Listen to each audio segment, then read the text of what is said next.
Sabe aquela sensação estranha, aquela vergonha que bate quando a gente ouve a nossa própria voz numa gravação de áudio ou vídeo? Aquele pensamento que vem na hora. Não é possível que essa seja a minha voz. Pois é, isso acontece com quase todo mundo. Mas por quê? O que está por trás desse mistério? Bora descobrir juntos? Essa é a pergunta, né? Eu sou assim mesmo? É um momento de crise de identidade que, olha, une todo mundo. E o mais legal é que a ciência tem uma explicação bem surpreendente para isso. E olha, não é só uma impressão sua, não. A ciência foi lá e confirmou. Mais da metade das pessoas, 62% para ser exato, ou não reconhece a própria voz de primeira, ou demora um tempão para sacar que é ela mesma.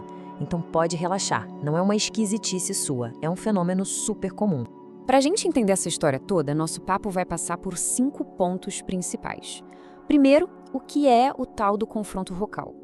Depois, a gente vai ver as 2 formas que a gente tem de ouvir. Vamos falar também da briga entre o corpo e a mente nesse processo. Descobrir qual é a nossa voz real de verdade. E, claro, como a gente pode aceitar e até gostar dela. Então, vamos começar pelo começo. Essa sensação esquisita tem nome, sabia? Se chama confronto vocal. E o nome é perfeito, porque é exatamente isso. Um choque de realidade entre a voz que a gente acha que tem e a voz que a gravação mostra. Confronto vocal é o termo técnico que a psicologia usa para essa estranheza toda. É a diferença gritante entre a voz que ecoa dentro da nossa cabeça e a voz que todo mundo ao nosso redor escuta. E sim, tem toda uma ciência por trás disso. Ok, mas por que essa diferença toda existe? A resposta, gente, está na física mesmo, em como o som chega no nosso cérebro. E a gente tem basicamente 2 rotas totalmente diferentes para isso acontecer. Pensa assim, ó. A gravação, o microfone, ele pega o som que viaja pelo ar. É a chamada condução aérea. É a estrada principal que todo som usa para chegar no nosso ouvido. Só que quando nós falamos, a nossa voz tem um tratamento VIP. Ela pega um atalho por dentro do nosso corpo, vibrando direto pelos ossos do nosso crânio. Isso é a condução óssea. E essa vibração toda dá um tempero especial, um som que só a gente mesmo consegue ouvir. Olha só nesse esquema. Essa rota que vem de fora é a condução aérea, é o que o microfone grava. Mas essa outra interna, que passa pelos ossos, ela adiciona uma ressonância, uma profundidade que simplesmente não aparece na gravação. É como se a gente tivesse um sistema de som embutido, exclusivo pra gente. Tem uma citação de um laringologista, o Martin Birchall, que eu acho sensacional. Ele disse que é como se a gente ouvisse a nossa voz através de um complexo de cavernas dentro da nossa própria cabeça. Essa imagem de um som que ecoa por dentro, nossa, explica tudo, né? Mas o negócio não para na física, não. Essa diferença no som mexe com a nossa cabeça, com a nossa psicologia, afeta a imagem que a gente tem de nós mesmos. Do ponto de vista do corpo, o segredo está nas frequências graves. Os ossos do nosso crânio agem como um subwoofer natural, sabe? Eles dão aquele tchan nos tons mais baixos. É por isso que, pra gente, a nossa voz parece mais grave, mais cheia, mais rica.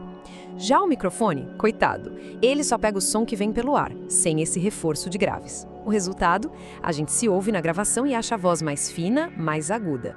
E aí o choque é grande. E não é só sobre o tom da voz ser diferente, é mais profundo. É quase como se olhar no espelho e ver uma pessoa um pouco diferente. A voz faz parte de quem a gente é, da nossa identidade. Quando a gravação mostra uma versão que não bate com o que a gente tem na cabeça, o desconforto é gigante. Agora, psicologicamente, a coisa fica ainda mais doida. É que a nossa voz gravada revela o que os cientistas chamam de pistas extralinguísticas. Imagina que isso é tipo a linguagem corporal da sua voz. Ela pode entregar ansiedade, indecisão, tristeza, coisas que a gente nem percebe que está demonstrando. É como se de repente a gente estivesse ouvindo um estranho que, por acaso, soa exatamente como a gente. Tudo isso nos leva àquela pergunta que não quer calar, a pergunta de R$1 milhão. Afinal, qual das duas é a voz de verdade? É a que a gente ouve na nossa cabeça ou é a que sai na gravação? Bom, respira fundo, porque a verdade pode ser meio chocante. A voz real, a voz que seus amigos, sua família, todo mundo ouve, é a da gravação. É a sua voz sem aquele filtro exclusivo dos seus ossos. Essa é, digamos, a sua voz pública. Ok, é um baque. Mas a notícia boa é que dá para se acostumar com ela e até gostar. Agora a gente vai ver como transformar essa estranheza toda em familiaridade, em aceitação. O grande segredo para aceitar a própria voz é a familiaridade. A dica número 1 dos especialistas é simplesmente se ouvir mais. Grave áudios, vídeos e escute. Com o tempo, o choque diminui, o cérebro se acostuma. Outras dicas são focar nas coisas que você gosta na sua voz, praticar falar com mais confiança e, por que não, pedir a opinião sincera de amigos. A exposição é a chave. Conta aí nos comentários se você já tentou fazer isso. Mas calma, que a história tem uma reviravolta. E se eu te dissesse que todo esse ódio que a gente acha que sente pela nossa voz gravada for, na verdade, uma grande ilusão? Pois é, segura essa. Um estudo de 2013 fez uma pegadinha com os participantes. Eles pegaram a voz da pessoa, misturaram com a de outras e pediram para ela avaliar. O resultado é inacreditável. Quando a pessoa não sabia que estava ouvindo a si mesma, ela avaliava a própria voz como sendo muito mais atraente. Para pensar no que isso quer dizer. O problema nunca foi o som da sua voz. O problema foi a surpresa, o choque de não se reconhecer. A gente não odeia o som, a gente só estranha porque não parece nosso. Então, a pergunta final não é por que eu odeio a minha voz.